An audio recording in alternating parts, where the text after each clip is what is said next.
নমস্কার, আমি সুস্মিতা নিয়ে এসেছি আরও একটি রান্নার নতুন রেসিপি। বাজারে এরকম চিছুন আপনারা অনেকেই দেখতে পান বা কীভাবে রান্না করে খেতে হয় তা হয়তো জানেন না। এই গেঁড়ি ও চিছুন এই নামেই বিক্রি হয়।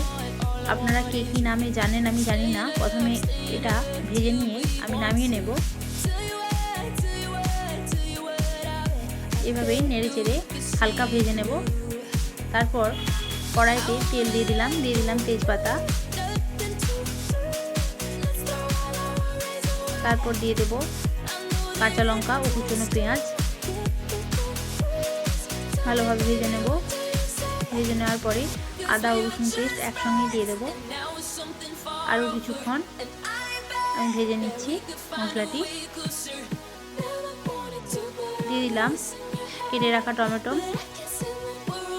অল্প পরিমাণ লবণ দিলাম, তাতে টমেটোটি খুব সুন্দরভাবে গলে যাবে এই কারণে।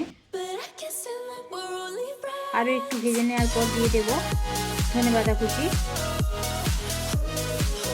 এটাও খুব সুন্দরভাবে আমি নেড়ে চেড়ে ভেজে নিচ্ছি।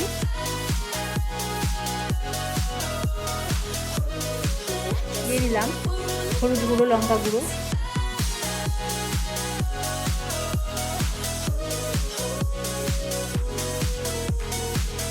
তারপর আরও একটু রান্নাটি করে নেবো যাতে মশলা থেকে তেল ছেড়ে আসে। তারপর ভেজে রাখা উপকরণগুলো আমি দিয়ে দিলাম। আরও একটু নেড়ে চেড়ে এইভাবেই অল্প একটু জল দিয়ে ঢাকা দিয়ে নেব।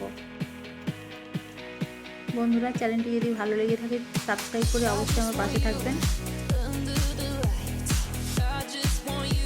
এরকম রান্নার নতুন নতুন ভিডিও পেতে চ্যানেলটি সাবস্ক্রাইব করে রাখবেন, যাতে আমার নতুন নতুন ভিডিওগুলি সহজেই আপনাদের কাছে নোটিফিকেশান পৌঁছে যায়।